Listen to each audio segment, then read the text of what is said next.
Friends good morning అండి. Welcome back to my channel. అందరూ ఎలా ఉన్నారండి? నేనైతే చాలా చాలా చాలా బాగున్నాను. మీరు కూడా బాగుండాలని ఆశిస్తున్నాను. అందరూ బాగుండాలి, అందులో మనం ఉండాలని కోరుకుంటూ మీ కవిత. ఈరోజు వీడియో ఏంటంటే మన మిద్దె తోటని అంతా ఫస్ట్ క్లీన్ చేసేసుకుందాము. ఫస్ట్ ఏంటంటే మట్టిలో ఉన్నటువంటి మట్టిని ఒక 1 ఇంచ్ వరకు లూజ్ చేసేసుకుందాం. ఫస్ట్ లూజ్ చేసేసుకొని ఏమైనా ఎండుటాకులు ఏమైనా తీసేసి ఎండుటాకులు పండాకులు తీసేసి ఒకసారి అయితే మిద్దె తోట లోపల ఈ యొక్క గ్రీన్ షేడ్ లోపల క్లీన్ చేసుకుందాము. తర్వాత ఇక్కడ మనకి మట్టి అంతా ఆరబోసేసాను. కొన్నేమో కొత్త బకెట్లో నింపి పెట్టుకుని మట్టి. తర్వాత ఆల్రెడీ మొన్న మొక్కలు పెట్టుకున్నాక కొన్ని మొక్కలు రావు కదా, మనం పెట్టిన ప్రతి మొక్క అది సక్సెస్ అవ్వాలని లేదు కదా. టమాటా, పచ్చిమిర్చి, తర్వాత వచ్చేసి వంగనారు పెట్టుకున్నాం కదా, కొన్ని పోయినాయి అనమాట. కొన్ని పాత మొక్కలు కూడా ఉండే, అవి కూడా తీసేసాను. తీసేసి అయితే మట్టి ఆరబోసుకున్నాను. అయితే వాటిని కూడా క్లీన్ చేసుకుందాం. ఫస్ట్ అయితే మిద్దె తోటలో మట్టిని లూజ్ చేసుకుంటూ ఎరువు వేసుకుందాము. ఇప్పుడు ఇక్కడ నేను ఎండబెట్టిన దాంట్లో మనకు ఆల్రెడీ వాడిన మట్టి ఉంది, దాంతోపాటు ఎండుటాకులు ఉన్నాయి, కార్డ్బోర్డ్ ఉంది, తర్వాత మాగిన మన కిచెన్ కంపోస్ట్ కూడా ఉందన్నమాట. మనం ఎప్పుడైనా మళ్ళీ మొక్కలు పెట్టేటప్పుడు ఒక 2-3 గంటలైనా ఎండలో పెట్టాలి. పొద్దున పెట్టినా ఇప్పుడేమో కొన్ని వచ్చేసి మిగిలినవన్నీ ఇప్పుడు పెట్టేశాను. ఎందుకంటే మట్టి మంచిగా ఎండాలి. ఎండిన తర్వాతనే మళ్ళీ మనము నెక్స్ట్ మొక్కలు పెట్టుకోవడానికి వాడుకోవాలి. తర్వాత ఒక క్రాప్ అయిపోయిన తర్వాత మినిమం ఒక 2 months అని మొక్కలకి రెస్ట్ ఇవ్వాలి. రెస్ట్ ఇచ్చాక వాటిలో వేయాల్సినటువంటి పోషకాలు వేసి మళ్ళీ నెక్స్ట్ పంట కోసం వాడుకోవాలి. ఆ మట్టి అంతా మనం పక్కన పెట్టేసి దగ్గర 6-7 months అవుతుంది. ఇప్పుడు దాంట్లో మనం ఎండుటాకులు, తర్వాత కార్డ్బోర్డు, మట్టి ఇవన్నీ మిక్స్ చేసేసుకొని మొక్కలు పెట్టుకున్నాము. తర్వాత ఇప్పుడు మనము నర్సరీకి వెళ్ళినప్పుడు అయితే ఒక 2-3 మొక్కలు అయితే తెచ్చుకుందాం అనుకుంటున్నాను. అవైతే తెచ్చేసుకుందాము. దానికోసం కూడా కొంచెం మట్టి ఉంచుకుందామా, లేదంటే నర్సరీ నుండి ఒక 2 బ్యాగులు మట్టి కొనుక్కొచ్చుకుందామా అని ఆలోచిస్తున్నాను. మట్టి కొనుక్కొచ్చుకోవడానికి బాధ లేదు, కానీ మట్టి కిందికి వెళ్ళి పైకి మోసుకోవడానికి బాధ ఉంది తెలుసా. ఒకప్పుడు ఇన్ని కుండీలకు కావాల్సిన మట్టి ఒక్కదాన్నే మోసుకున్నాను, కానీ ఇప్పుడు అంత మట్టి మోయాలంటే ఓపిక లేదు, సరిపోవట్లేదు అసలు ఎనర్జీ. అప్పుడు ఒక బ్యాగ్ మొత్తం ఒక్కదాన్ని ఇట్లా ఉల్టా పల్లా చేసుకుంటూ చేతుల పైన పట్టుకొని తీసుకొచ్చేదాన్ని, కానీ ఇప్పుడు సగం బ్యాగ్ తెచ్చుకోవాల్సి వస్తుంది. అంటే మనం తినేటువంటి ఆహారపు అలవాట్లు, మన చుట్టూ ఉన్నటువంటి వాతావరణాన్ని బట్టి మనం తక్కువ ఏజ్లో, చిన్న ఏజ్లో 30+ మన బాడీలో ఎటువంటి సపోర్ట్ చేయట్లేదు. కాళ్ళ నొప్పులు, మోకాల నొప్పులు చాలా తొందరగా నీరసం అయిపోతుంది కదా. అందుకోసం మనం కాసింతసేపు మొక్కలలో స్పెండ్ చేస్తే ఆరోగ్యంగా ఉంటాం కదా అనేసి అయితే రోజు కాసేపు ఇక్కడ వచ్చేవి కొంతవరకైనా కావచ్చు, నా యొక్క తృప్తి అంతే, అంతకుమించి ఇంకేం లేదు. కొంతమంది అనుకుంటా ఉంటారు, కవిత నీకు పిచ్చి అక్కడ వచ్చేవి కొన్ని కూరగాయలు కానీ, ఓ నాకు తోట అనుకుంటామని. మనిషికి ఎంత ఉన్నా తృప్తి ఉండదు కదా. నాకైతే మొక్కలు ఇచ్చేటువంటి తృప్తి సరిపోతుంది, ఇంకా అంతకుమించి ఇంకా తృప్తి ఏమీ వద్దు. ఇప్పుడు మిద్దె తోటలో ఏమేమి పనులు చేద్దామో చూద్దాం, వచ్చేసేయండి. గ్రీన్ షేడ్లోకి వచ్చాను. పచ్చిమిర్చి మొక్కలకైతే ఇదిగోండి ఆకు వెనకాల ముడతలాగా వచ్చిందనమాట. ఆకులు అస్సలు బాగాలేవు. ఇదిగోండి కొన్నేమో టమాటా మొక్కలు పూత రావట్లేదు. ఈ స్టేజ్లో మనము ఈ కొమ్మ కత్తిరింపు చేసేసుకున్నాం అనుకోండి, ఆటోమేటిక్గా మళ్ళీ అదే వస్తుంది. ఇదిగోండి పచ్చిమిర్చి కూడా అంతే, పూత రానప్పుడు కొమ్మలు కట్ చేసేయండి. పూత ఉన్న కొమ్మలు వదిలేసేయండి. పూత లేకుండా పూత వాడిపోయింది ఉంటాయి చూడండి, కొన్ని మాడిపోయినట్టు అయిపోతాయి, అలాంటివి తీసేసేయండి. ఏం కాదు. ఒక కాయ కోసం చూసామనుకోండి ఇంకా రాదా మొక్కలు, అసలు హెల్దీగా ఉండవు.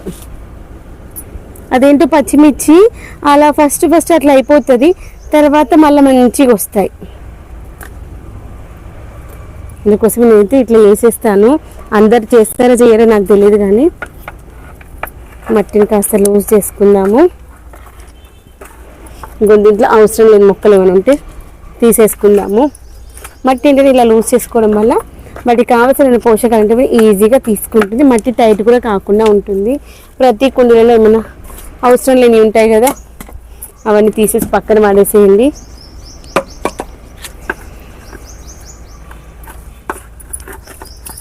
ఇంకా ఆల్రెడీ మొన్ననే ఎరువు వేసుకున్నాను అన్నింటిలో.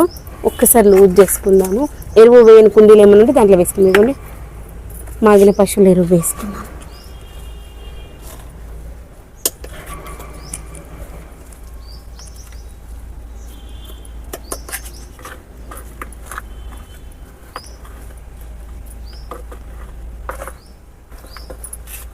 ఇక పాలకూర చూడండి ఎంత బాగుందో. గులాబీలు ఒక గులాబీ మొక్క ఉన్నటువంటి కుండీని అయితే తీసేసాను. ఇంకా ఇదిగోండి వర్షాకాలం వచ్చిందంటే చాలు స్నేల్స్ అయితే బాగా వస్తాయి. నేనున్నా అనేసి ఉరికొస్తూనే ఉంటాయి అవి. అందుకని స్నేల్స్ ఏ కుండీలు అయితే ఉన్నాయో ఆ కుండీలో ఉన్నటువంటి మట్టిని పైన కొంచెం లేయర్ తీసేసి బయట పాడేసేయండి. అదంతా ఒకరోజు 2 నెలలు పెట్టినట్టుని ఆ స్నేల్స్ అన్నీ ఎండకి చచ్చిపోతాయి. స్నేల్స్ ఉంటే బాధ ఏం లేదు. దాన్ని స్నేల్స్ ఉన్న కుండీలో ఒక బాటిల్ కానీ లేదంటే కొబ్బరి చిప్ప కానీ పెట్టినామనుకోండి దాని కిందికి మొత్తం అన్నీ వచ్చేస్తాయి ఒక దగ్గర కుప్పగా. అప్పుడు దాన్ని తీసేసి బయట పెట్టేసి ఎండకు పెట్టేసేయండి. పాడేయాల్సిన అవసరం లేదు. ఎండకు పెట్టేసింది అనుకోండి అవి మొత్తం ఎండిపోతాయి. దాన్ని మళ్ళీ కిచెన్ కంపోస్ట్ లాగా అయిపోతుంది. కుండీలో వేసేసి అవి ఎరువు అవుతాయి మొక్కలకి. ఇంకోండి కనకాంబరాల మొక్కలు చూసారా. ఇదిగోండి మనము ఊరు వెళ్తామన్నప్పుడు బాటిల్ పెట్టుకున్నాం కదా, ఇంకా వర్షాకాలం స్టార్ట్ అవుతుంది కదా, అసలు పడితే ఇంకా పని లేదు మనకి. ఇదిగోండి ఎరువులు కూడా ఎన్ని పురుగులు ఉన్నాయి. ఇంకోండి దీంట్లో మనకి ఏమైనా మొక్క డ్యామేజ్గా ఏదైనా అనిపిస్తుంది కొమ్మలు, ఆ కొమ్మలు తీసేసేయండి ఫస్ట్. దీనికి ఏమైనా సపోర్ట్ అవసరం ఉందనుకోండి సపోర్ట్ ఇచ్చేసుకోండి. ఇదిగోండి అది అక్కడెక్కడో ఉండాల్సింది ఇవి ఇక్కడికి వచ్చేసి పెరుగుతుంది. దీనికి అటంతా పెరగచ్చు కదా, మనుషులు కూడా అంతే కదా, వాళ్ళు ఉండాల్సిన జాగాలు ఉండరు. పక్కింటికి వచ్చి సంతానం అదే ఫీల్ అవుతారు. చూడండి గట్లుంది అనమాట.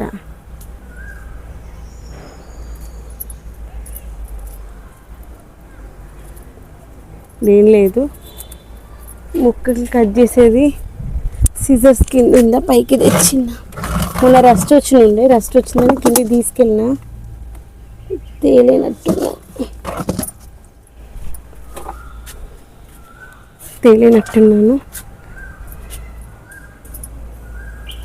ఇట్లా తుంచేసేసామనుకోండి ఓకే.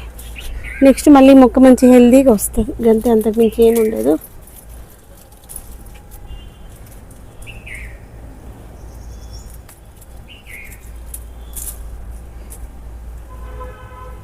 ఇదిగోండి వీటికిలా తాడు కట్టేసి దానికి మధ్యలో కట్టే సపోర్ట్ ఇవ్వండి. కట్టే సపోర్ట్ ఇస్తే మంచిగా వస్తుంది. ఇదిగోండి దీనికి మనం అంతా కట్ చేసేసాను. ఇవన్నీ ఒకరోజు 2 రోజులు ఎండబెట్టిన తర్వాత కిచెన్ కాంపోస్ట్లో వేసేసుకోండి. తొందరగా డికంపోజ్ అవుతాయి. వర్షాకాలంలో ఏంటంటే అట్లా పచ్చిగా ఉన్నప్పుడు వేయొద్దు. కిచెన్ కాంపోస్ట్లో కొంచెం ఎండిపోయిన తర్వాత వేసేస్తే తొందరగా ఈజీగా డికంపోజ్ అయిపోతాయి. ఇదిగోండి తులసి మొక్కలు చాలా ఫ్రెష్గా ఉంటుంది తెలుసా. తులసి మొక్కలు ఉంటే ఈ మొక్కలు అన్నింటికి నీళ్ళు లేవు పాపం, డల్ అయిపోయినాయి. దీంట్లో మనము నిండా నింపి పెట్టుకున్నాం తెలుసా. కిచెన్ కంపోస్ట్ తర్వాత ఎండుటాకులు మట్టి సగం వరకు వెళ్ళిపోయి చూసారా. పూత ఎంత మంచిగా వచ్చిందో అంత పూత అంతా ఎండిపోయింది. కొన్నిసార్లు అట్లా అవుతూ ఉంటుంది, దానికి ఏం బాధలేదు. ఇట్లా కట్ చేసేయండి. మళ్ళీ వారం 10 రోజుల వరకు మళ్ళీ అదే వస్తుంది. యాక్చువల్గా సీజర్స్ ఉంటే ఈజీగా ఉండేది.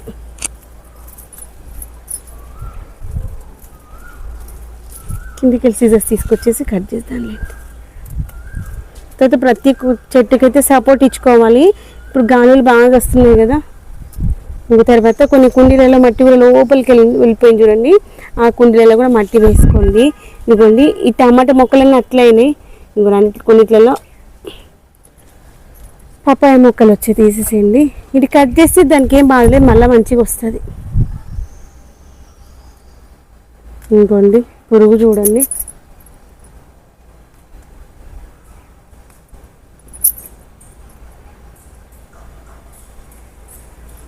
కొన్ని మొక్కలు అంతే. ఇంకోండి నూరు వరహాల మొక్క ఎంత మంచిగా ఉంది చూడండి.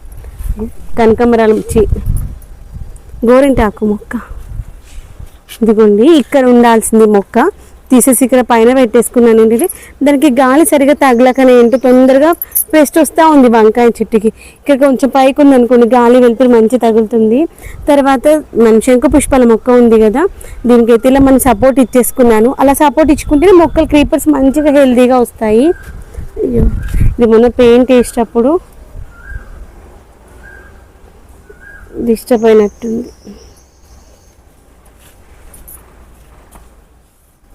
ఇదిగోండి అన్ని కుండీల మట్టిని అయితే లూజ్ చేద్దాము.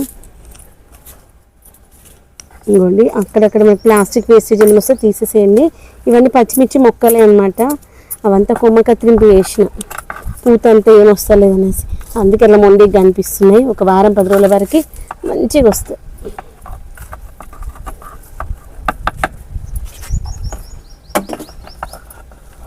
ఇదిగోండి ఇది డేట్స్ ప్లాంట్ తీసేసి బయట పడేది. అది ఒకసారి వచ్చింది అనుకోండి దాని రూట్స్ ఓ లోపల దాకా పోతే. వానపాములు 2 రోజుల తర్వాత కనిపిస్తున్నాయి వానపాములు.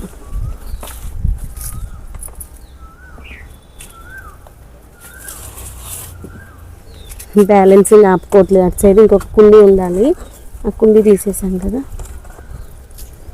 ఇటు మధ్యలో పెట్టిన మొక్క పోయింది, ఇటు సైడ్ పెట్టిన మొక్క ఉంది. ఇవన్నీ లూజ్ చేసేసాను.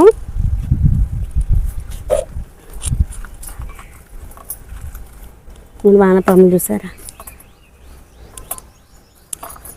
మట్టి ఎప్పుడు వారానికి ఒకసారి నాకు లూజ్ చేసుకోవాలి.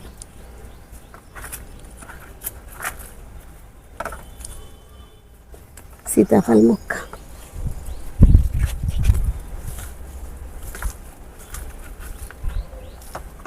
తోటకూరని తీసేసేయండి. మళ్ళీ ఫ్రెష్గా పెట్టుకుని మంచిగా వస్తారులేండి. ఇంకా ఇదిగోండి వర్షాకాలంలో ఎందుకో కానీ ఇట్లా అంత తెల్లగా ఏమో తినడానికి కోసం ఈ యొక్క చీమలు అయితే వస్తాయి. రీజన్ ఏంటో తెలియదు, మీకు ఎవరికైనా తెలిస్తే కామెంట్ సెక్షన్ చెప్పండి.